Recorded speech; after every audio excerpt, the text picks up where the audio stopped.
안녕하세요. 복수목관태 여러분. 안녕하세요. 네, 안녕하세요. 예. 자, 여기 이제 고려시대 상업과 농업 부분을 할게요. 그 고려시대 상업과 상업 부분은 예전에 기출문제에서 2문제 나왔거든요. 그리고 농업도 그 고려 말기 때 그 농업 생산력과 관련돼가지고 14년 기출문제에 나왔어요. 그래서 최근에 부각되는 부분인데요. 자, 한번 보면요. 자, 교재 133페이지 펴보세요. 자, 금형에서 이제 보면 고려시대 때는 그 귀족들이 고리대업을 했다는 거, 그리고 사원 등에 의해 성행을 했고, 이 고리대가 이제 사원을 중심으로 해갖고 형성된 측면도 있고요. 이로 인해서 농민생활이 공공을 해줬고, 그 다음 본인데요. 본은 예전에 한번 얘기를 했을 거예요. 본은 오늘날 말하면 펀드예요. 그래갖고 기금을 만들어서 그 이자로 특정한 목적을 하는 그 경비로 되는 것이 보거든요. 근데 이제 원래는 좋은 목적에서 이제 시작됐어요. 초기 때 보는요. 그래서 그 밑에 보면 제2보라든지 경보, 확보, 팔관보 등 어떤 특정한 목적을 위해서 조성된 보가 대부분이었지만 나중에 들어가면 이제 원래 목적에서 벗어나가지고 그 고리대로 이렇게 변질이 됐거든요. 예. 그래서 보통 고리대를 이제 그 당시에 장생고라고 했어요. 장생고. 예. 그래서 이 장생고는 법정 이자가 3분의 1 이렇게 넘지 못하도록 이렇게 있는데 원곡의 3분의 1 이렇게를 넘지 못하고 되는데요. 근데 이제 그 책마다 좀 약간 다른데 그 원곡의 100%를 넘지 못하도록 이렇게 되는 것도 있어요. 100%는 그 내가 예를 들어서 쌀 한 마를 빌리면 이자가 한 말 이상을 넘지 못하도록 이렇게 됐다는 거. 그래서 이제 나중에 왕실과 정보 간첩까지 참여하게 되고 고려시대 때 이 고리대 때문에 여러 가지 사회적 문제가 일어났죠. 자, 그래서 이 관련된 내용들 좀 기억을 해두시면 될 것 같아요. 그래서 이 보와 관련돼 갖고 지도서에 보면요, 323페이지 보세요.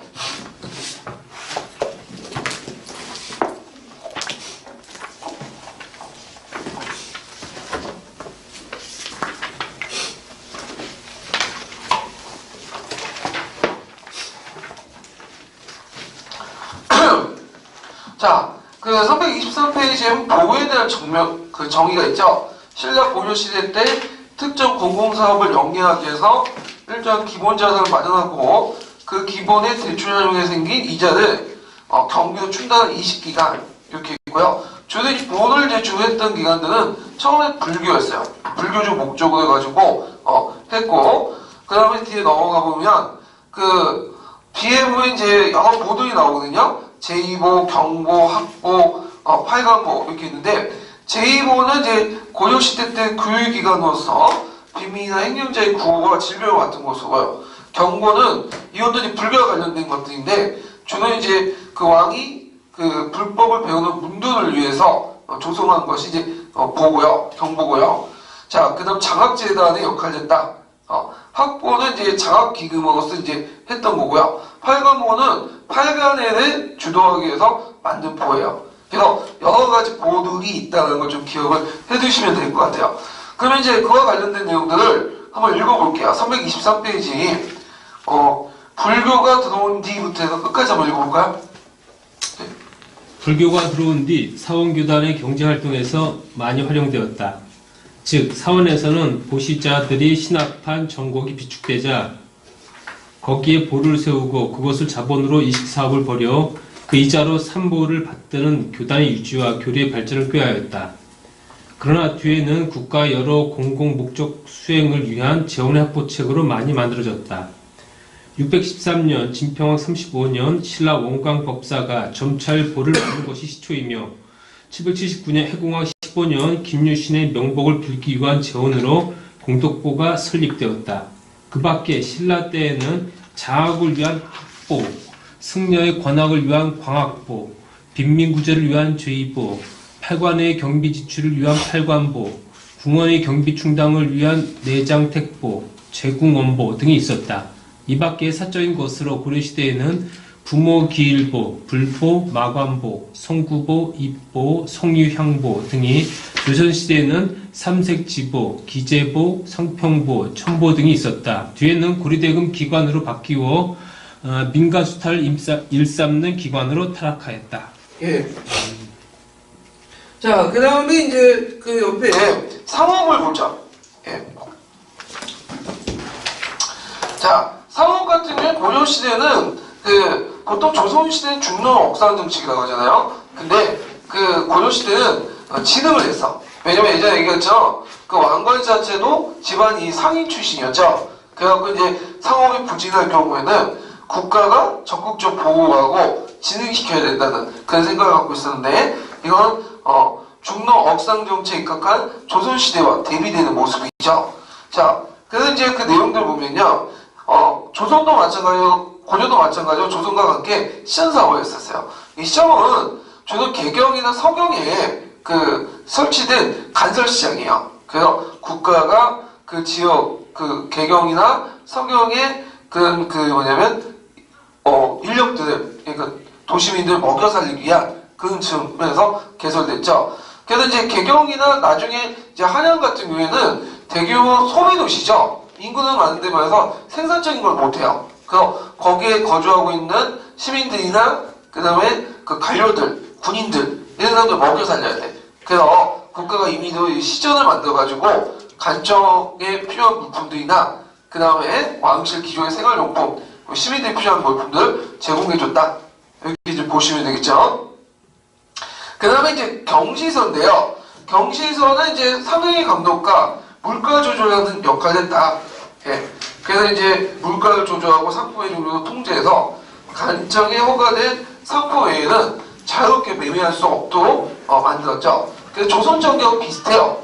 예. 조선 때도 경시서가 있었죠. 물가 조절기구요. 예. 근데 조선 시대 때 경시서는 조선 후기 때 들어가면 뭘로 바뀌어요? 진울기간. 그래갖고 이제 항복 기능까지 같이 이제 경하게 되죠.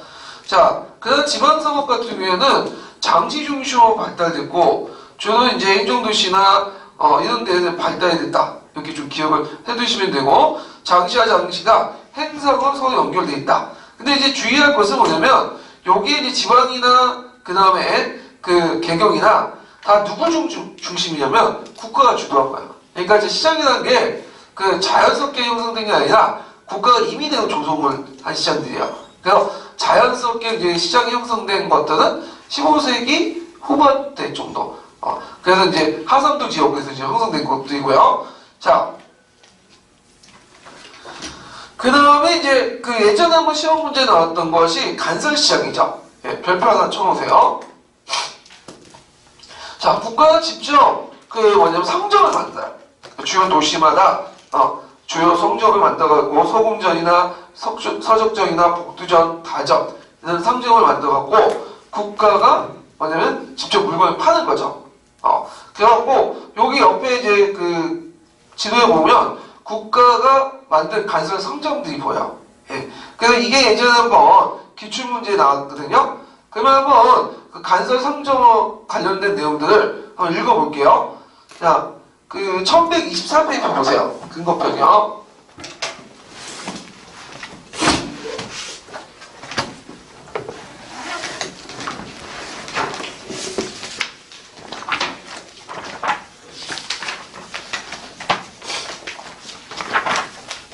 자, 거기 보면 이제 주 280번 보면 국가가 만든 여러 뭐냐면 간설 시장도 있어요. 한번 읽어볼게요.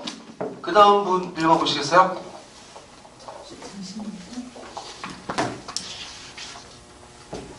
국가는 관영상점을 개설하여 직접 상업에 참여하기도 하였다.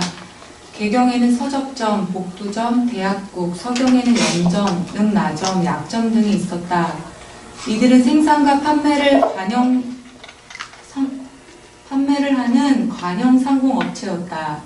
이들 관영상점은 주로 지배층을 대상으로 생산 판매 활동을 하였다고 생각된다. 이 밖에도 개경에는 다점, 주점, 심리점 등 관에서 설치한 관영상점들이 있었다. 이들 상점은 화폐 유통책과의 관련하여 발달하였다. 성종 때에는 개경에 주점을 설치했으며 숙종 때는 화폐 유통을 촉진시키기 위해 개경과 주연에 각각 좌우 중과 주식점을 설치하였다. 특히 다점과 주점은 송대처럼 다주 전매제를 실시하여 화폐 유통을 촉진시키는 동시에 상세 수입을 도모하기 위해 설치하였을지도 모른다. 예. 자, 그러면 지도서와 관련돼 갖고 또 경시서와 관련된 부분 한번 읽어볼게요. 네, 지도서 322페이지 펴보실까요?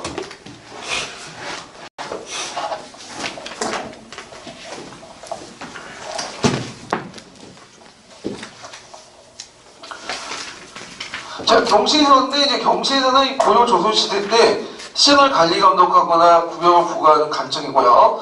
그리고 이제 고려 때는 문종 때 이 경시서는 이제 뒀고 조선시대 때는 태조 때 뒀다고 들어있죠. 그래서 조선시대 때는 고려의 제도를 계승해서 물가 조절, 상인대 감독, 구경의 부과 등을 맡았고요.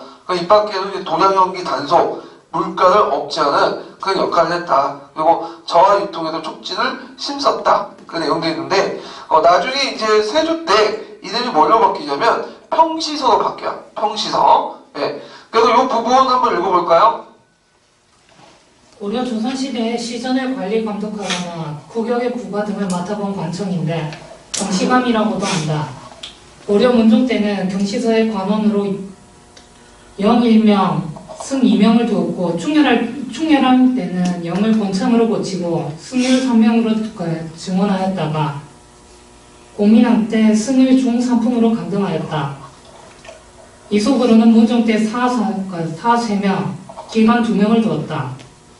조선시대에는 태조가 고려의 제도를 계승하여 물가의 조정, 상인들의 감독, 구격의 부과 등을 맡아보게 하였다.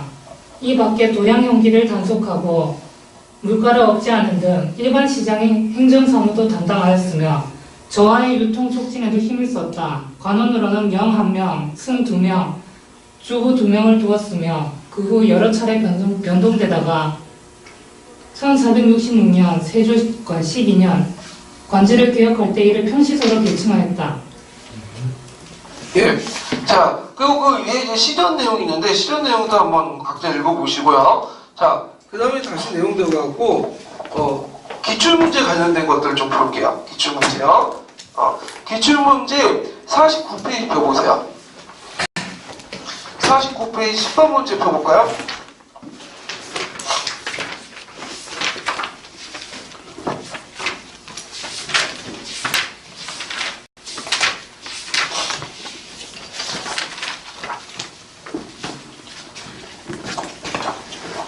자, 기획과 이념에 관한 설명을 옳지 않은 것은 이렇게 있는데요. 12년도에 나왔던 문제예요.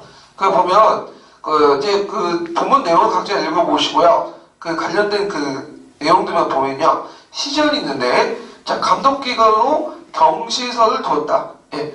아까 읽은 것처럼 이게 경시서를 뒀죠. 관리감독하기 위해서. 그 다음에 간양상정인데, 간양상정은 주점, 다정, 이런 것도 있었죠. 자, 그 다음에 뒤끝에 보면, 공민왕 때 비로소 시행되었다. 소금전매제는 공민왕 때 시행된 게 아니라 충성왕 때 시행된 거죠. 네, 잘못된 거고. 그 다음에 리얼, 화폐가 있는데, 이 화폐는 나중에 살펴보지만, 공양왕 때 그 처음으로 저하가 발행돼요. 이 저하는 공양왕 때 발행되고, 그 다음 조선, 태종 때도 발행되거든요. 그래서 이 저하는 종이 집행이죠. 그래서 이제 그 원단의 교초라든지 명단 본초에 영향을 받았고, 만든 종이 집회인데, 실질적인 유통은 잘 안 됐어요. 예. 자, 그 다음에 미련을 보면, 자, 외국과의 무역을 했다. 여기 대식국이라고 하는데, 이 대식국은 어떤, 나라냐면, 아바스 왕조를 뜻해요. 보통 이제 그 아바스 왕조 같은 아랍이냐, 상인들 이제 의미하는 거죠. 자, 그래서 답이 3번이 되겠죠. 예, 틀린 거니까. 자, 그 다음에 화폐 보죠. 자, 화폐도 그 예전에 한번 그 연대와 관련돼갖고 문제가 나왔어요. 단독 문제는 아닌데, 그리고 한국사 능력검증 시험에는 이 화폐와 관련된, 고려시대 화폐와 관련된 문제들이 간혹 많이 나오거든요. 예. 그래서 눈여겨볼 필요가 있어요. 자, 발행의 그 목적을 이제 보면요. 화폐 발행의 이익금을 통해서 재정을 보완하고요. 그 다음에 이제 정부의 경제활동을 장악할 필요가 있겠다. 그래서 이제 화폐를 통해서 정부가 경제활동을 장악할 필요가 있기 때문에 강제로 유통해서, 그러니까 아직 상품화폐 경제가 발달하지 못한 농업국가임에도 불구하고 강제로 유통을 시켰다는 거. 그리고 이게 저 국제적 배경을 좀 보면요, 이것도 이제 송나라 영향을 받았는데, 송나라는 뭐가 발달했죠? 죄송합니다. 상포화폐 경제가 발달했죠. 그래서 동전을 많이 사용했잖아요. 그래서 이제 그 당시 그 의천이 송나라에 유학을 갔다 오고 나서 그 당시 이제 숙종에게 건의를 했어요. 우리도 그 뭐냐면 화폐를 만들어서 사용하자, 동전을 만들어서 사용하자. 그래서 되게 이제 숙종 때 보시면 알겠지만 그 은병이라든지 그 다음에 해동통보라든지 사관통보라든지 도곡통보라든지 숙종 때 상당히 많이 만들어졌다. 그래서 송나라의 동전 유통을 보고 그 자극을 받은 의천이 주전도를 제시해서, 주전이 뭐죠? 동전을 만들자. 하는 그 주전도를 제시해가지고 이렇게 했고, 그것을 이제 숙종이 받아들였다. 그래서 숙종이 주전도감을 설치해서 화폐 개혁을 했다. 이렇게 이 내용이 있어요. 근데 이제 화폐를 널리 보급한 거에 대해서 의천처럼 이렇게 널리 주장하는 사람이 있었던 건 아니에요. 반대하는 사람도 있었어요. 화폐 보급에 대해서요. 자, 그럼 관련된 내용을 한번 교과서에서 찾아볼게요. 비상교과서 89페이지 펴볼까요?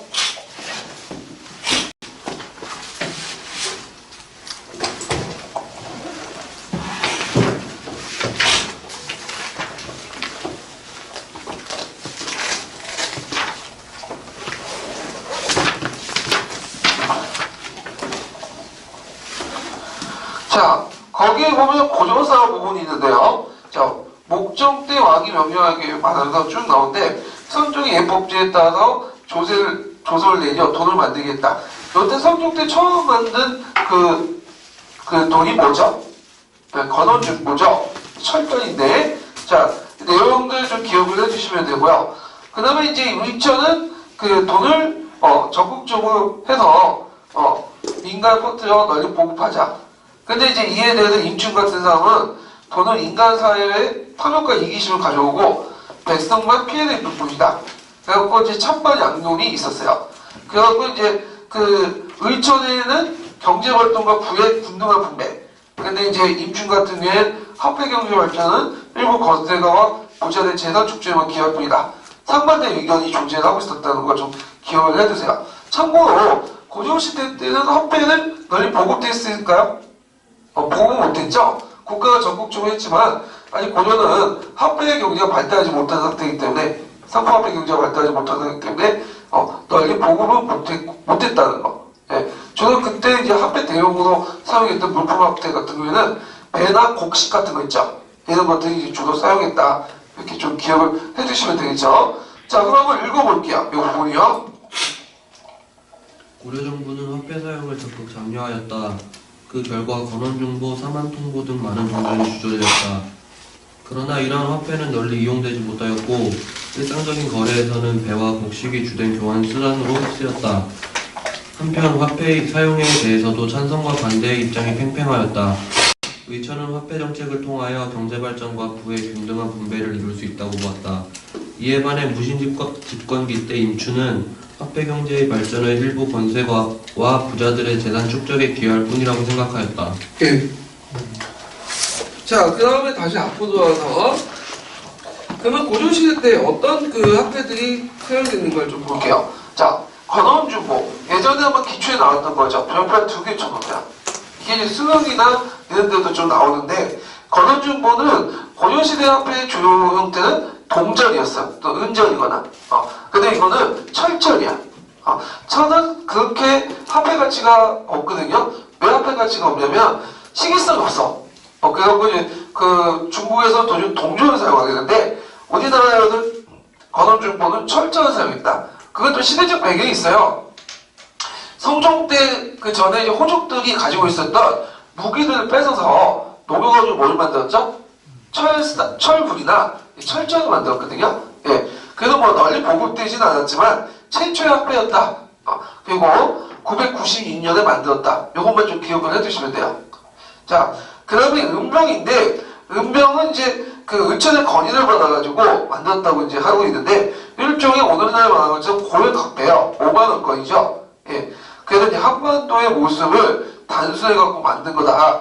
그래갖고 이제 그게 그 은 한 근에 포 100필 정도 되거든요. 일반 서민들은 사용하지 않았고요. 그 뭐냐면 귀족들이 내원용으로 많이 사용했어요. 내원용으로. 예. 그다음 은병은 그 입구가 벌어졌다 해가지고 할구라고 또 해요. 할구. 예. 자, 그 외에 이제 사만통보, 그 다음에 해동통보, 동국통보, 소음병 이런 것도 했지만 실제로 전국적으로 유통하지 못했고 은한 정도만 그 삼류사에 유통이 됐다. 그 다음에 저하인데요. 저하 같은 경우는 기초에 나왔던 거죠. 공양왕 때 그 원의 집회에 영향을 받았고 했고 그 명나라 때도 영향을 받았고 명나라 초기 때는 그 원나라의 교초에 영향을 받아서 보초를 만들었어. 보초. 그럼 그 나중에 중국사제 할 때 얘기했지만 명초의 그 통화 정책은 그 은이 아니었어요. 뭐였죠? 동전이나 그 다음에 지폐였어. 이 지폐가 보초예요. 그래서 그것을 영향을 받았고 공양왕 때 저하를 만들고 태종 때 또 한번 만들었죠. 예. 자, 그래서 이런 것들 좀 기억을 해두시면 되는데 뭐 이렇게 중요한 건 아니지만 기억은 해두셔야 돼요. 예. 자, 그 다음에 뒤에 넘어가기 전에 지도서와 관련된 내용을 한번 찾아볼게요. 322페이지 한번 볼까요?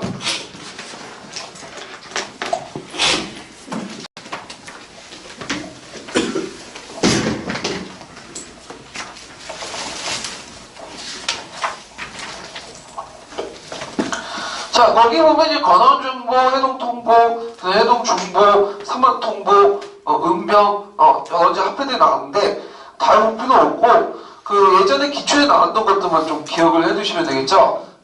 건원중보, 요거만 보고 은병 이 두 개만 좀 읽고 넘어갈게요. 건원중보, 고려 성종 때 주조된 우리나라 최초의 화폐이다. 천장과 동전의 두 종류가 있으며 외형은 둥글고 가운데에는 네모의 구멍이 있다. 건원중보라는 이름의 화폐는 이미 중국 당나라 숙종의 건원 영간에 발행되었으며 고려는 이를 모방하여 앞면에는 건원중보라는 화폐 이름을 새기고 뒷면에는 위아래로 동국이라는 이라 표기하여 996년 철전을 처음으로 주조하였다가 이듬해 유통시켰다. 액면가 표시가 없는 이 화폐는 종전까지 화폐 대용으로 사용되어 온 포, 토산물과 함께 사용되었으나 다주점, 식미점 등에서만 사용하는 등 유통의 제한을 받았다. 건원중보의 동전은 1910년대 초 개성 부근의 고려 고분에서 출토되어 처음으로 그 발행 사실이 밝혀졌다. 수집품으로서의 건원중보는 희귀 통화에 속하여 1973년 철전 하나가 35만원에 거래된 바 있다. 은병, 고려시대 한반도 모양을 건떠서 만든 병 모양 은하로 그 입이 넓다 해서 활구라고도 하였다. 1101년 숙종 6년 은 1근으로 만든 병에 표인을 하여 발행하였다. 은병의 유통은 사사로의 이익을 추구한 사람들이 동을 섞은 위조 은병을 유통시켜 값이 떨어져 뒤에 가서는 정부에서 은 12냥 반에 동 2냥을 섞어 주저하였다. 1282년 충렬왕 8년 은병 한 개에 서울에서는 쌀 15에서 16석, 지방에서는 18에서 19석으로 교환율이 확정되었으나 위조 은병이 여전히 돌고 정부에서도 보다 많은 동을 섞어서 주조하였기 때문에 가치가 더욱 하락하였다.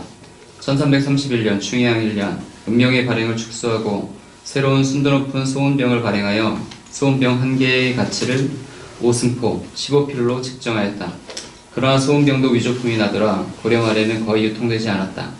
1408년 태종 8년 통영 금지령이 내려졌다. 예. 자, 그 다음에 이제 고려시대 때도 이 조온이라는 것이 있었고 그 각지의 그 물자를 조창에서 일단 모집을 해서 경장 옮기는 그 부분이 있는데 요거는 이제 그 조선시대 때하고 관련돼 갖고 한번 그때 좀 더 살펴보기로 하죠. 참고로 이 조온이 원래는 그 해안에 있었거든요. 근데 고려기 때 들어가면 내륙으로 들어가요. 경창 부분, 그러니까 조창이요. 그러니까 조창이 처음에는 해안 부근에 있었는데 내륙으로 들어갔던 이유가 뭐냐면 그 왜구들이 많았기 때문에 내륙으로 이렇게 들어갔다. 예. 자, 그 다음에 농업 부분을 볼게요. 자, 농업 부분은 별표 2개 쳐놓으세요. 고려시대 때는 고려 중기를 기점으로 해갖고 농업의 생산량이 올라가게 돼요. 예. 그래갖고 이제 그 농업 생산 향상을 통해서 그 뭐도 이제 들어가냐면 왜 농업 생산이 향상이 됐냐 그 배경을 이제 보면요 여러 가지가 있을 건데 일단은 국가의 재정 수익 기반 확보, 건농 정책, 그 다음에 그 고령 후기 때 들어가면 인구가 증가되거든요. 인구가 왜 증가되냐면 이제 원나라 침입이 끊기고 나서 이제 뭐냐면 점점 그 전쟁 끝난 후에 베이비붐이 일어나잖아요. 그래서 인구가 확 늘어나. 그 후에는 이제 그 거의 외지로 안 받게 돼요. 가끔씩 홍보적이나 외국에 침입이 있었지만 그렇게 인구 감소에 큰 영향을 준 건 아니야. 그러다 보니까 인구가 증가되다 보니까 그 많은 인구를 어떻게 되죠? 먹여 살려야 되겠죠. 그럼 먹여 살리기 위해서는 뭘 해야 돼요?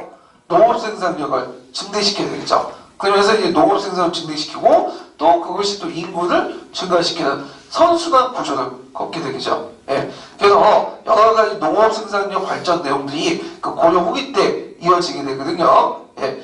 그래서 그 내용들을 이제 보기 전에 금속교과서 100페이지를 보고 넘어갈게요. 100페이지.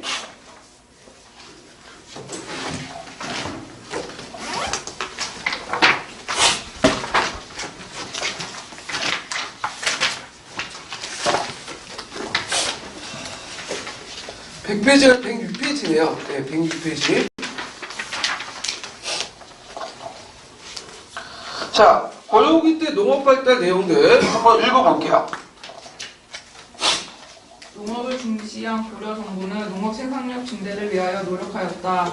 황무지를 개간하면 토지 소유권을 인정해주거나 일정 기간 조세를 면제 또는 감면해주는 정책을 폈으며 연해안이나 저습지의 간척 사업도 적극적으로 지원하였다.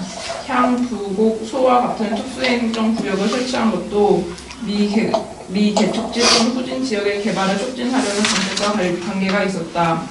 한편 농민들은 이러한 국가정책을 바탕으로 자발적인 노력을 기울여 농업 생산력을 크게 늘릴 수 있었다.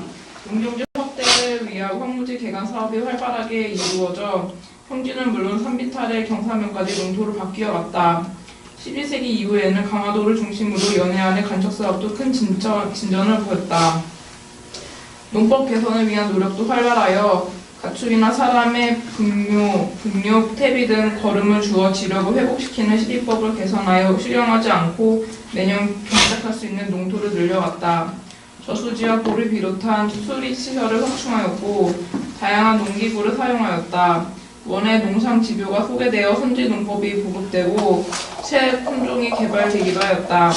이러한 노력의 결과 잉여 3작의 연작법이 시행되었으며 남부 일부 지역에서도는 모내기법이 도입되었다. 한편 고려 말에는 목화재배가 시작되어 을생활에 혁신이 일어나기도 하였다.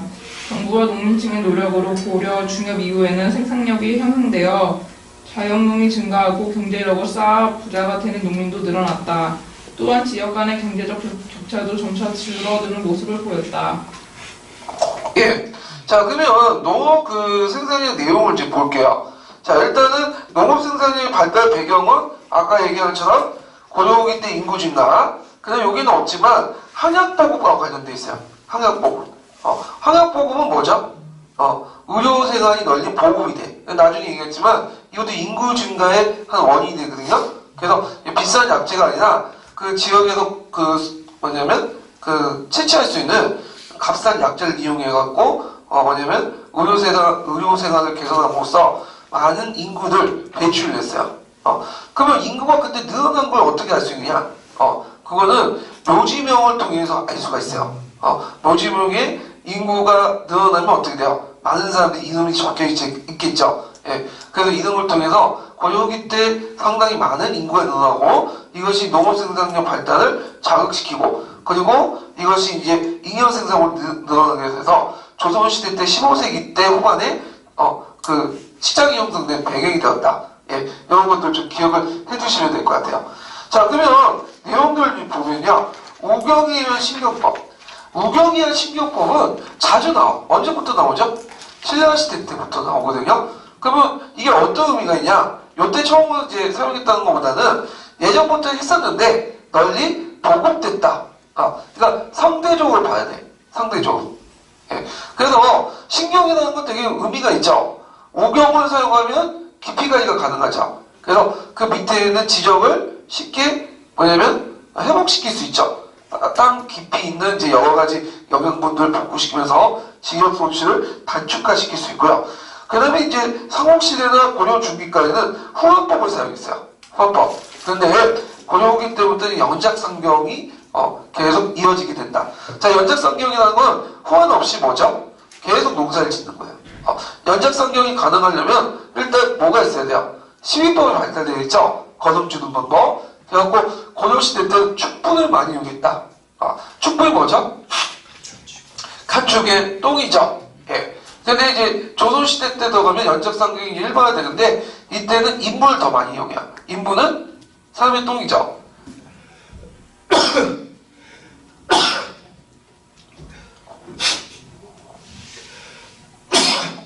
제가 감기 걸려갖고 죄송합니다. 그래갖고 이제 연작상경은 고려 후기 때부터 이제 등장하면서 널리 확산이 됐다. 이렇게 좀 기억을 해두시면 되고요. 그 다음에 이제 그 경제방식까지 기술 발달 이제 보면요. 고려 말기 때 2년 3모작 윤적법이 행해졌고 일부 남부지방에서는 이학법이 보급돼요. 물론 이학법의 보급은 전 지역이 아니라 일부 지역에서 보급된 거예요. 왜 이학법이 널리 보급되지 못했냐면 여러분들 아시다시피 수리시설이 부족하기 때문이죠. 이학법과 연결해서 볼 수 있는 게 뭐냐면 성리학의 도입이야. 성리학은 어디에서 발달된 학문이죠? 강남 지역에서 발달된 학문이죠. 그러니까 성리학을 같이 들어올 때 이학법도 같이 들어가요. 강남 노법 같은 것들을 그래갖고 이제 있었다. 그 다음에 이제 11번이 발달됐고요. 농기구와 종자, 수리시설, 그래서 재현이라고 해갖고 재현이라는 것은 강상류 지역을 막아서 저수지를 만든 거예요. 근데 재현은 규모가 크기 때문에 주로 이제 국가가 동원한 노동력을 이용하거든요. 예. 그 다음에 숫자인데, 숫자는 아래에 있는 문을 위로 끌어올리는 거죠. 예. 근데 이제 이건 숫자는 도입만 했지, 널리 사용하지 못했어요. 왜 그러냐면, 한국이나, 그러니까 중국이나 일본 같은 경우에는 그 땅이 뭐예요? 낮아요. 땅지대가. 그렇기 때문에 이제 쉽게 숫자를 도입해가지고 물을 끌어낼 수 있는데, 조선시대 때는, 그러니까 우리나라는 땅이 중국과 일본에 비해서 뭐죠? 높죠. 고지가 많아. 그래서 숫자가 제대로 이용 못했어요. 그래서 이제 조선왕조 실록에도 나와요. 그래서 세종이 이제 숫자를 도입을 하려고 널리 보급하려고 노력했지만 안 됐어. 그래서 이제 안 된 거 보고 이제 세종이 열받아가지고 이 사람들 게을러가지고 숫자 보급을 안 한다. 그래서 한번 시범을 보이려고 했어요. 그래서 숫자를 만들고 궁실 앞에서 한번 돌려봤는데 그게 안 된 거야. 막대한 노동력을 투입해도 안 되는 이유가 뭐냐면 땅 고지가 너무 높기 때문에 그래요. 우리나라 지형상. 그래서 우리나라 숫자보다는 어떤 식으로 이제 했냐면 재현을 만들거나 아니면 이제 나중에 16세기 들어가면 보라는 게 등장해요. 그래서 강화주의 작은 지류를 막아서 만든 보로, 이게 뭐냐면 높은 지대의 물을 막아가지고 낮은 데로 이렇게 흘려보내는 그런 방식을 이용을 했다. 그래서 이런 것들, 용골자라든지 숫자라든지 그 다음에 이항법 이런 것들은 강남에서 도입된 건데 되게 강남에 도입된 것은 뭐와 연결됐다? 성리학. 성리학의 도입과 연결됐고 이걸 이제 강남농법을 적극적으로 도입한 게 지금 어떤 사람들일까요? 신진사대국의 진행이죠. 그래서 이걸 통해서 자신들이 함청사에 지배력을 향상시키려고 했다. 그래서 이항법 같은 경우는 우리나라 실정이 안 맞죠? 왜냐면 이 이항법은 한 해의 강우량이 일정하게 내려와야 돼. 근데 우리나라 여름 때만 강우량이 집중되잖아요. 그러니까 이제 이항법 맞지 않는데도 불구하고 강제로 그걸 밑에 상인들이 보급하려고 했던 것은 뭐냐면 그걸 통해서 자신의 사회적 위상을 높이려고 했던 거죠. 예. 그래서 이제 조선 후기 때 이항법이 널리 보급됐다. 여기 교과서가 나오고 통도에도 그렇게 나오지만 실제 보면 이항법은 조선 후기 때도 널리 보급되지 못했어요. 예. 그러니까 우리나라 수전농법보다는 한전농법이 발달됐거든요. 예. 그래갖고 그게 이제 시특강에 나와 있죠. 농업발전사에. 예. 그래서 이제 우리나라 같은 경우에는 이항법을 한전농법에 적용하는 건항법이라는 게 등장해요. 그래서 그 한전농법에다 뭐를 심는 것처럼 이렇게 이제 심어가지고 하는 건환법이 등장했고, 이항법은 조선 후기 때도 일반화되지 않았다는 것이 그 학계의 일반적인 견해인데도 불구하고 통론이나 교과서에는 널리 보급됐다라고 됐기 때문에 여러분들 그렇게 알아두셔야 돼요. 예, 일단 관점은 그거고, 그래서 이제 그런 내용들 좀 기억을 해두시면 되고요.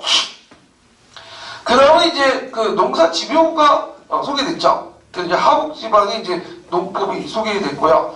이것이 이제 후에 이제 뭐냐면 농사 직선에도 영향을 줘요. 우리가 내용에서는 이제 우리나라 고유한 어떤 농법을 소개했지만 농사 직선 내용이 그 제목의 어떤 편차라든지 그 형식은 이 농사 지명에서 재민 요소이나 이런 데서 많이 빌려왔다. 이렇게 좀 기억을 해두시면 되겠죠. 그리고 이제 신흥사대부들은 수촌농법에 관심을 갖고요. 그 다음에 그 당시에는 여기는 안 나와있지만 개간사업이 많이 행해졌어요.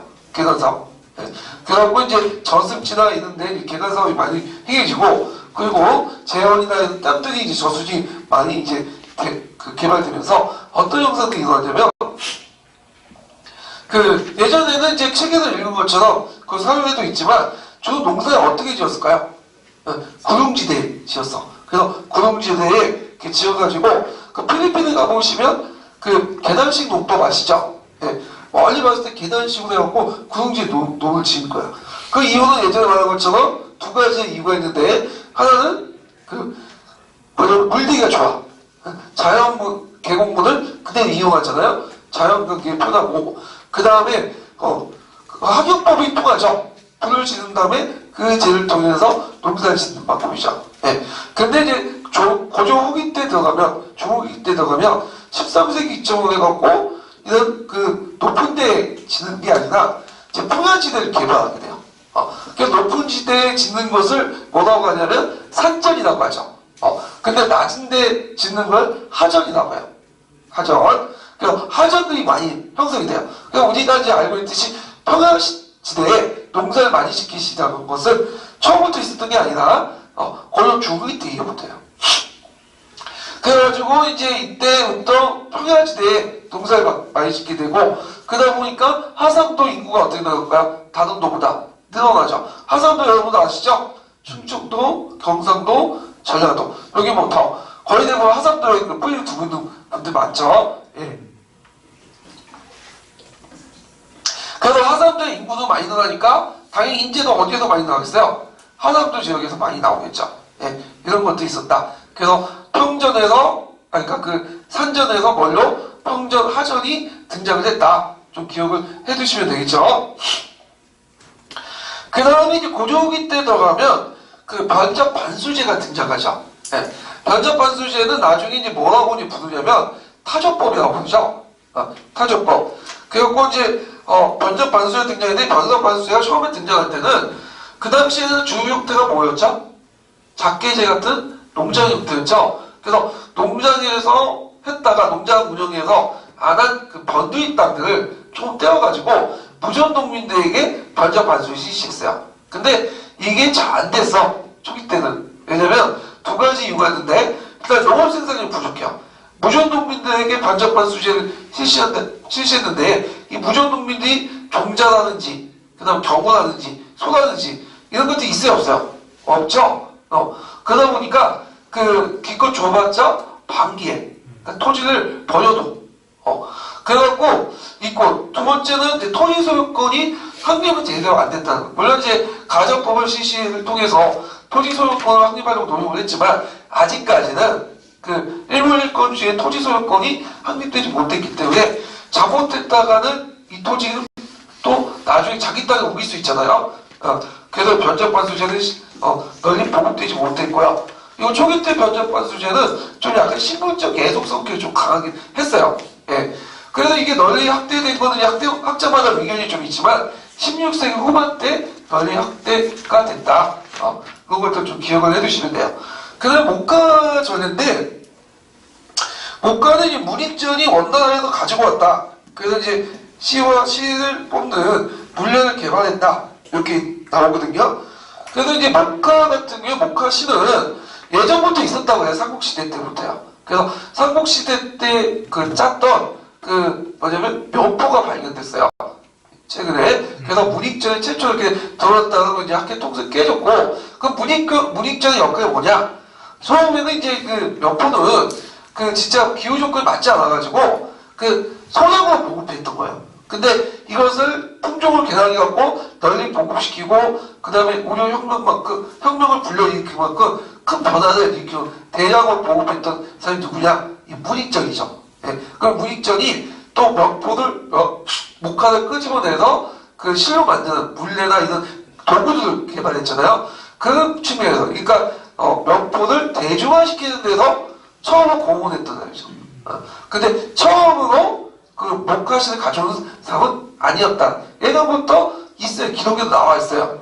그리고 유물 유적에도 지금 발굴이 돼 있고요. 예. 그래서 이제 문익전이 그 목화실을 널리 보급되면서 이제는 마포에도 뭘로 바뀌죠? 배에서 묘포로 바뀌게 되죠. 그래서 겨울에도 따뜻한 생활을 할 수 있게 됐다. 이런 것들 좀 기억을 해두시면 될 것 같거든요. 그 다음 대무역을 이제 보죠. 자, 대무역과 관련된 내용을 금성교과서에서 한번 찾아서 읽어볼까요? 자, 108페이지 펴보세요.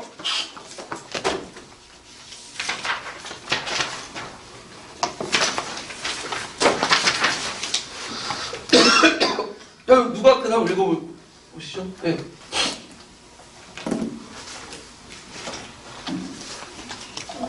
네, 108페이지요. 국내 상공업과 더불어 무역도 활발하여 예성강 하구의 병난도가 국제무역항으로 크게 번창하였다. 고려 전기의 대외무역은 상인이 해외로 진출하는 경우도 있었지만 대개는 중국 상인을 비롯한 외국 상인들이 고려에 찾아오는 방식으로 이루어졌다. 외국 상인들은 대개 계절풍을 이용하여 고려에서 팔관회가 열리는 때를 맞추어 찾아왔다. 송해 상인이 주류를 이루었으나 아라비아 상인들도 대규모 상장을 이루어 왕래하였다. 그 외에도 요, 금, 일본 및 동아시아 지역의 상인들이 출입하였고 원 간섭기 이후에는 원가의 교역이 활발하였다. 이들 외국 상인 중에는 아예 고려에 머물러 장사를 하거나 귀화하는 경우도 많았다. 고려는 주로 비단, 차, 약재, 서적을 수입하였으며 그 외에 향료, 수은, 칠기, 남방과일, 물소, 꿀, 상아 등 다양한 품목도 수입하였다.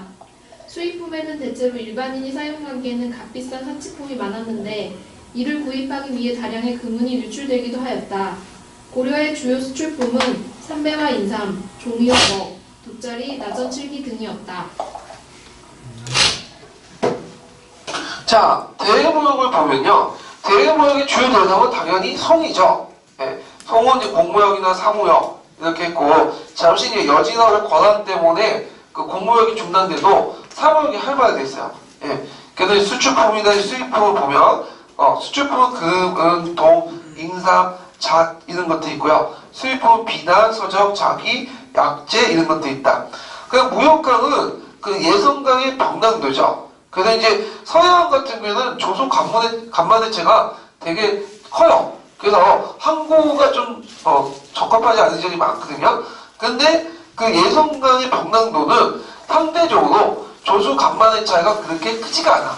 그래서 배가 쉽게 들어올 수가 있어요. 그래서 개경 부근에 있는 그 예성강이 주요 그 뭐냐면 그 항구였다. 좀 기억을 해두시면 되고요. 자, 무역로는 크게 북로와 남로가 있고요. 북로는 병난도, 옹진, 산동만, 동조. 저는 이제 북송과 무역을 할 때는 북로를 많이 이용했어요. 근데 이제 나중에 그 금나가 등장하면서 이 북로를 끊죠. 그래서 남송시대 때는 그 병난도, 흑산도를 거쳐 민조. 그래서 이거는 이제 연안항로를 항로를 이용한 게 아니라 주로 어떤 식으로 이제 이용을 한 거냐면 그 계절풍을 이용했다. 그래서 보통 연안항로를 이용하죠. 연안항로는 뭐죠? 배가 그 벗어나서 그 해안가를 완전 벗어나는 게 아니라 삼각 그 바다 경계를 끼고 이렇게 연안을 한 거야. 시간이 걸리지만 제일 안전해. 그 다음에 이제 두 번째 방법은 뭐냐면 계절풍을 이용하는 거죠. 계절풍은 이제 이용하는데 이건 좀 약간 위험성이 있지만 그 바람에 따라서 해류나 이런 걸 통해서 이용하기 때문에 좀 그것도 정확해요. 예. 그래서 이 두 가지 방법으로 이제 이용을 했다. 좀 기억을 해두시면 되고요. 자, 그다음 거간가의 무역 이제 좀 보시고 뭐 여진가의 무역도 그렇게 이제 볼 건 없고요. 자, 그다음에 아라비아 상인가의 왕래가 있었는데 이 아라비아 상인들은 그 당시 뭐라고 불렸죠? 대식국이라고 불렸죠. 대식국. 그리고 그다음에 중동 사람들이 이제 만든 지도에 보면 이 고려는 나라가 나와요. 예. 그래서 고려를 뭐라고 불렸냐면 그 사람들은 코리아라고 불렀어. 코리아. 예. 그러니까 우리나라 지명이 여기 나왔고, 그래서 이 중에 이제 아라비아 상인들 중에 아예 고려에 머물러 장사하거나 기여하는 사람도 나타나요. 그래서 우리가 이제 보통 쌍화점 있죠. 쌍화점이라고 해갖고 만두가게 관련된 뭐 시가에 보면 고려 가요에 보면 거기에 나와요. 예. 그래서 이제 그 아라비아 상인들도 거기에서 이제 주로 그 기여하면서 살았던 사람들 꽤나 많았다. 이렇게 기억을 해두시면 되겠죠. 자, 뭐 대무역 관련된 부분은 시험 문제 거의 안 나왔거든요. 예. 그래서 예전 병난도 그 정도 대식국하고 교육했다 그 정도예요. 예. 그래서 이제 한번 보고 넘어가시면 될 것 같고요. 자, 고려시대의 수공업 보죠.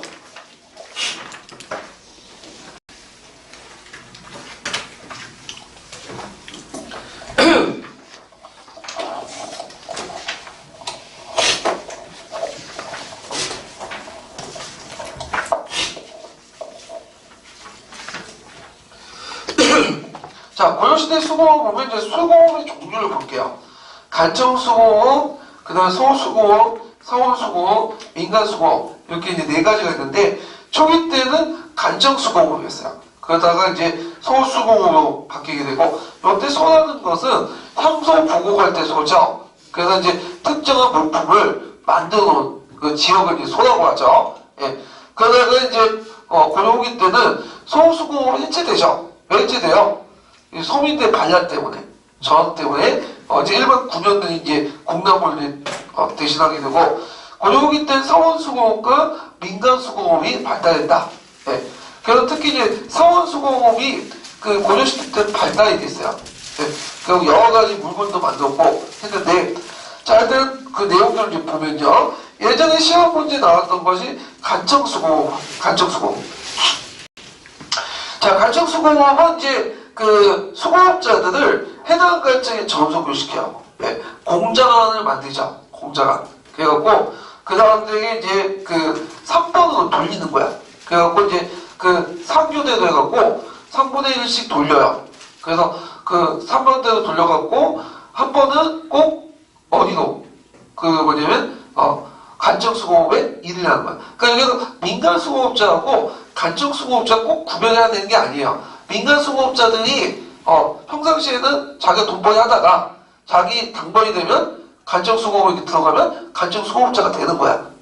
그리고 이제 그때 그 간청수공업에 들어갈 때 이제 필요한 물품들을 만들죠. 예. 그 중에 남는 물품들 자기가 갖다 팔 수가 있어.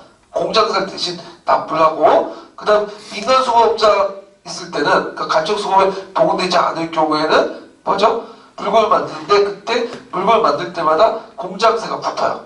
예. 그래서 이제 이렇게 했는데 이거는 이제 간청수공업자들은 수공업자를 이렇게 돌리는 그 시스템은 뭐 때문에 구경을 한다고 해요. 구경.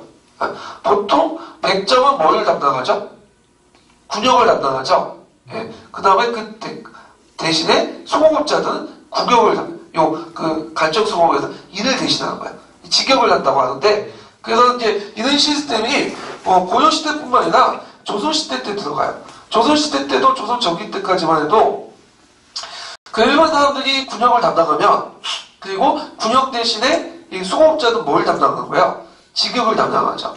그래서 이분 똑같이 공장을 만들어가지고 3교대로 들어가는 거예요. 간청수공업 일을 하는데, 이게 이제 언제 붕괴되기 시작하냐면 16세기 때 붕괴돼요. 왜냐면 군역하고 직역하고 연결돼 있죠. 그러니까 군역은 뭘로 바꿔요? 납포구로 바뀌잖아요. 그러면 당연히 그 직역도 뭘로 바꿀 수 있어? 포로 납포해갖고 면세만 납포자로 바뀌게 돼요. 예. 그래서 서로 연결돼 있다. 자, 그 다음에 여기 동원된 사람도 있지만 또 여기 관리 감독하는 사람도 있어야 되겠죠. 그래서 공인 중에 뛰어난 공장이나 그 다음에 이런 사람들에게는 녹봉이나 무상계 위기를 수여해요. 그래가지고 그들을 이제 관리 감독했다. 그래서 이 사람들은 그 동원된 사람들이 아니라 뭐예요? 이 사람들은 전부 관리하는 사람이고 거기에 이제 지도급 관리자급이에요. 예. 그래서 이 사람들은 거기에 충실하는 대신에 돈을 받아요. 그리고 이제 무상계 위계도 받는다. 물론 이때 이제 돈을 받을 때 항상 받는 게 아니야. 이 사람들은 비정규직이기 때문에 자기 일할 때만 받는 거예요. 그래서 보통 이제 품계를 받으면 항상 그 정규직으로 받는 사람 있잖아요. 예, 간품을 받는 사람들은 계속 돈을 받는데 이 사람들은 계약할 때만 돈을 받아요. 예, 그게 좀 다르다. 좀 기억을 해주시고요. 자, 거기에 보면 이제 크게 구성을 보면요. 정상품 판사에서 정부품 승. 이 사람들은 문관이죠. 문관은 당연히 문관에 따라서 이제 받는 거고, 아까 얘기한 직업적 공인은 상시 근무자로서 노봉과 무상계 전시를 부여받는데 무상계 직급은 없지만 무상계 전시 6등급에 편입돼서 받게 돼요. 교사도 마찬가지로 교사도 그 일반 공무원 등급에는 없죠. 등급 없잖아요. 근데 별정직이라는 따로 받죠. 그래서 7급에 준해서 받잖아요. 예, 그거 마찬가지로 보시면 돼요. 그래서 무상계 등급에는 없지만 무상계 전시 6등급에 준해서 받는다. 예? 자, 그 다음에 이제 직업동원의 공인대 지휘통솔하고요. 그 다음에 아까 직업동원 공인들은 그 공장 안에 의해서 3번째로 동원된다. 그래서 그 간접수업의 계층 구조를 보면 위에는 간원이 있고 그 다음에 중간에는 직업적 공인이 있고요. 그 다음에 직업동원 공인이 있다. 간원은 문상계 전시를 통해서 받는 거고 그 다음에 직업적인 공인은 무상계 전시를 받는 거고 그 다음에 직업동원 공인들은 직업적 공인 외에 직업동원 공인은 그냥 공짜로 해주는 거고 네. 그렇게 이제 세 개 계층으로 나눠져 있다. 이렇게 좀 기억을 해두시면 될 것 같아요. 참고로 직업적 공인들 중에 꼭 양인만 있었던 건 계층 아니에요. 노미도 있어요. 조선시대도 마찬가지야. 네. 그래서 이런 시스템이 언제까지 가냐? 조선시대까지 계속 가요. 조선 전기 때까지. 네. 그래서 이제 있고, 그 다음 간청수공업은 이제 크게 두 가지로 나누죠. 중앙에 있는 경공장, 그 다음에 지방에 있는 외공장, 이런 것도 있다. 그럼 이제 여기에서 더 살펴볼 것이 이제 직업적 공인과 관련된 내용들을 찾아서 읽어보기도 하죠. 기출근거 1117페이지 펴보세요.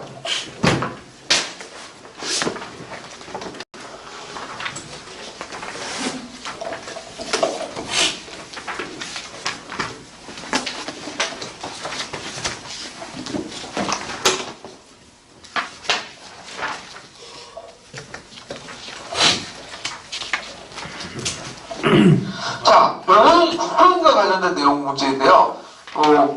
요거는 이제 한번 이거 다 읽어보지는 못하겠고 한번 줄친 부분만 읽고 넘어갈게요. 그 다음은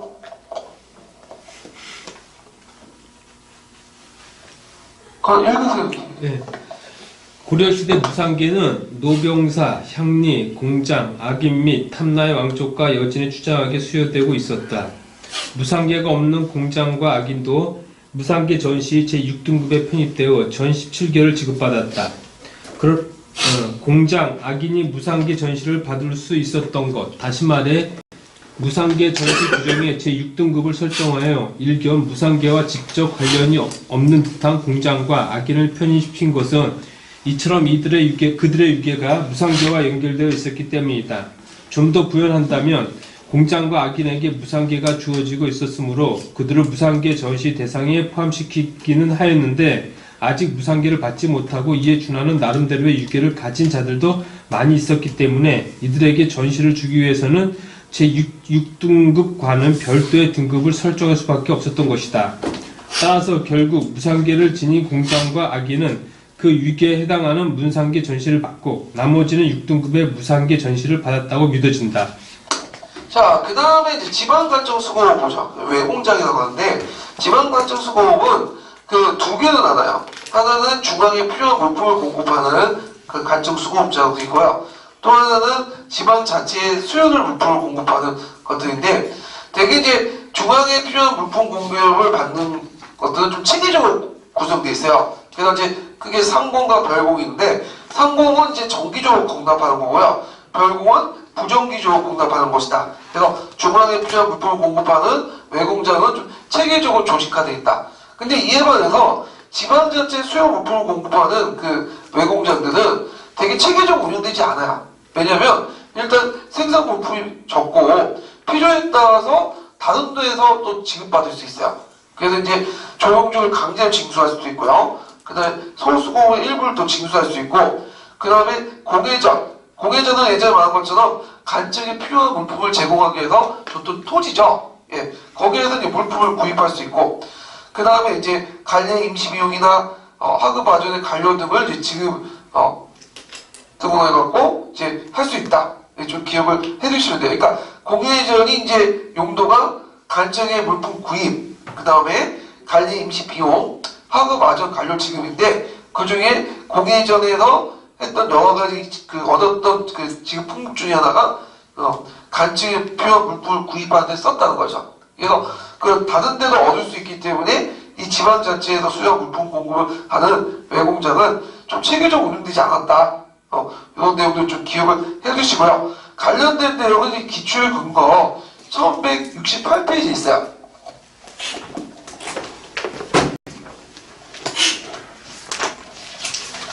1118페이지네요. 네, 1118페이지.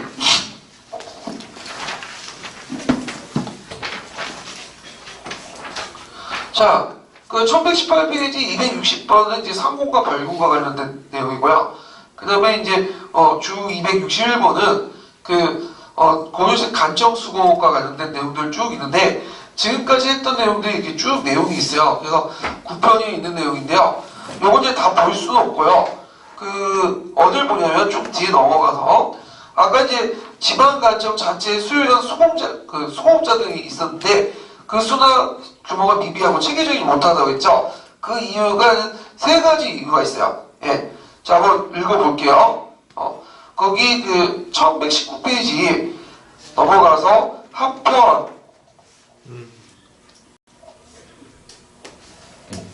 한편 지방관청 자체의 수요를 위한 수공업장도 있었으나 그 수납 규모 면에서 미미하였다. 이렇게 지방관청 자체의 수요를 위한 수공업장이 중앙에서와 같이 전적으로 조직되지 않은 이유는 첫째, 지방관청들이 그에 필요한 필수품들을 백성들에게 조직을 내게 하거나 강제로 징수하여 해결할 수 있었다는 데 있었다. 둘째, 각 지방에 수공업 생산을 전문으로 하는 수공업소들이 도처에 설치되어 있어서 거기에서 생산되는 생산물의 일부를 징수하며 수요에 충당할 수 있었기 때문이다. 셋째, 공회전에는 공수전, 지전, 장터전 등이 있었는데 그 수입으로서 관청의 사무용품과 관리들의 임시비용, 하급 아전들의 급료로 지불했기 때문이다. 그러나 보다 근본적으로 지방관청 자체의 수요를 위한 수공업장을 조직 운영하지 않은 이유는 국가의 주관 권력이 전국의 여러 군현에까지 침투되지 못했기 때문이다. 예. 자, 그 다음에 이제 서울수공업을 보죠. 서울수공업은 이제 기원을 보면 서울과 비슷한 행정단위가 고대시대 때 성이라는 게 있었어요.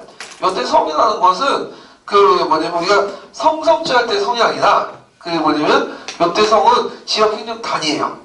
그래서 수공업, 특정한 수공업 집단이 존재했다. 이렇게 이제 보고 있는데, 고조시대는 이게 소로 바뀌었죠. 그래서 이제 생산 물품에 따라서 은소, 동소, 사소, 지소, 와소, 염소, 각소, 강소, 다소, 이런 것들이 이제 생산을 했고요. 그 다음에 이제 해체를 보면 고려 중후기 때 소인의 항쟁과 이탈로 이때 부과된 소수공을 부과된 공산물들이 일반 9년에 부과되기 시작하죠. 그래서 이제 이들은 해체되고 일반 9년제로 편입돼 들어갔다. 그리고 소에 부과된 공산물들은 일반 9년에 부과되었다. 이렇게 좀 보시면 되겠죠. 사원수공업 보죠. 사원수공업은 처음에 자체 수요에 의해서 운영됐지만 점차 생산이 늘어나고 그런 기술이 좋기 때문에 민간 수요까지 조달됐다는 거. 그래서 직포, 제업, 제연업 등등이 있었다. 제연업은 뭐죠? 지붕을 만드는 기와를 만드는 거죠. 기와. 제와업이야. 예, 기와를 만든 건데 이런 것도 있다는 거. 기와 같은 경우에는 지금도 있어요. 지금도 전에 가보면 기와 팔고 있죠. 거기다 소원도 빌고 그러는데 써놓고, 예. 그래갖고 이제 그 당시에 그런 것도 있었다는 걸 좀 기억해두고요. 그래서 이제 기술이 좋은 숙류와 농민들이 생산했기 때문에 제품의 질 측면에서는 민간 수공업보다 우수했고, 그 다음에 중요한 역할을 했다. 그렇지만 그 사원의 이익을 추구하는 패턴을 양기시켰다. 이런 것들 좀 기억을 해두시면 돼요. 예. 자, 그리고 조선시대 때도 그게 좀 영향이 나왔는지 몰라도, 그 고려시대 때 뭐 목판 같은 거 많이 만들잖아, 사원에서요. 그래서 조선시대 때 개인 문집 같은 거 만들면 어디에 맡겨야 되냐면, 그 사원에 맡겼어. 사원에 맡겨가지고 사원에서 개인 문집 같은 것들 많이 찍어내요. 예. 물론 사원에서 만든 거기 때문에 국가에서 만드는 그 뭐냐면 인쇄소보다 좀 조잡하겠죠. 근데 값싸게 대량으로 만들 수 있었던 곳이 사원이에요. 사원. 자, 그 관련된 기출문항을 한번 읽어볼게요. 자, 1119페이지. 자, 265번을 보죠. 그럼 읽어볼까요? 고려시대에는 구조가 발달하고 사원 경제가 향상되었으므로 사원의 수와 승려가 증가하였고, 따라서 사원의 수공업품 수요가 증대되어 스스로 이를 자급하기에 이르러 사원 수공업이 발달하였다. 사원 수공업은 대개 직포업과 제와업, 그리고 제염업 등에서 발달하였는데, 처음에는 자체의 수요를 충족하기 위하여 운영되었으나 차차 생산이 증대하여 민간의 수요들을 조달하기에 이르렀다. 사원의 이러한 수공업품들은 자가 수요에 충당하기도 하였지만 그 제품의 질이 민간 수공업품보다 우수하여 상품으로서도 중요한 구실을 하여 상품의 발달에도 중요한 역할을 담당하였다. 사원의 상행위는 사원 경제에 큰 보탬이 되기도 하였지만 반면에 많은 폐단을 야기시켰다. 예. 그다음에 그 고려후기 때는 이게 상품화폐 경제가 조금씩 발달되면서 민간 수공업이 이제 등장을 하기 시작하는데요. 이때 민간 수공업이라는 두 종류가 있어요. 하나는 그 전문 그 장인들 있죠. 장인들이 이제 민간에서 만든 수공업이 있고, 일종의 농촌 가내 수공업이 있어요. 가내 수공업은 뭐냐면 전문 장인들이 하는 게 아니라 저는 이제 안악내들, 이런 사람들이 배를 짜거나 이런 것들을 수공업을 하는 거죠. 주로 곡물 납품인 사용, 잘 사용하거나 판매 목적으로 삼배나 못이나 명주가 생산이 됐다는 거. 예. 그래서 그 고려후기 때는 유통경제의 성장으로 민간 수공업이 발달됐고, 대신에 소수공업은 쇠퇴했다는 거. 좀 기억을 해두세요. 간척수공업이나. 예. 자, 그러면 관련된 그 지도서에 있는 내용을 한번 읽어볼게요. 322페이지 펴보세요.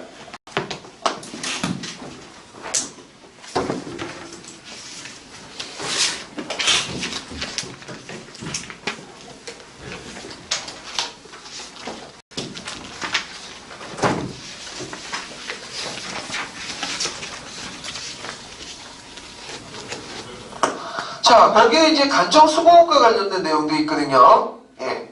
그래서 이제 그 간청수공업의 이제 내용도 있고요. 그 다음에 그 밑에 이제 간청수공업의 종류와 그 다음에 맡았던 기간들이 쭉 나왔는데, 또 기간까지 다 읽어볼 필요는 없죠. 그래서 뭐, 거기 성공시, 뭐, 군기시, 공조서, 그 다음 장야서, 그 다음 도교서, 장복서 등등이 있었다는 것만 좀 알아두시면 되고, 그 전까지 한번 읽어볼게요. 예. 수품 조달을 위하여 관공장을 사역하여 생산 활동을 하였던 관영공업이다. 경공장이 예속되어 무기, 금속품, 직물, 마구, 세공품의 제작과 피혁 가공을 하였고, 지방에는 외공장이 필공, 목척, 지호, 감호, 철호, 유기장, 동기장, 도자기고, 대공 등의 명칭으로 일정 기간 서울의 관설 공업장에서 종사하거나 동일 생산자로서의 권한을 부여받고 그 대가로 매년 일정한 제품을 상납하였다. 예. 자, 여기까지 보고요. 관련된 기출문제 좀 볼까요?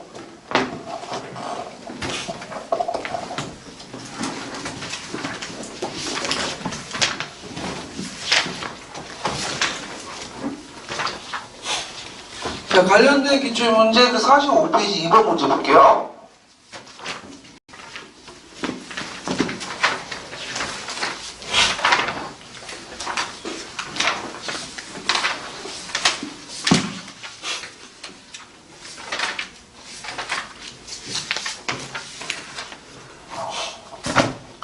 자, 여기 보면 미주식 기획과 미음에 대한 설명 모든 것은 옳지 않은 것을 이렇게 보면요.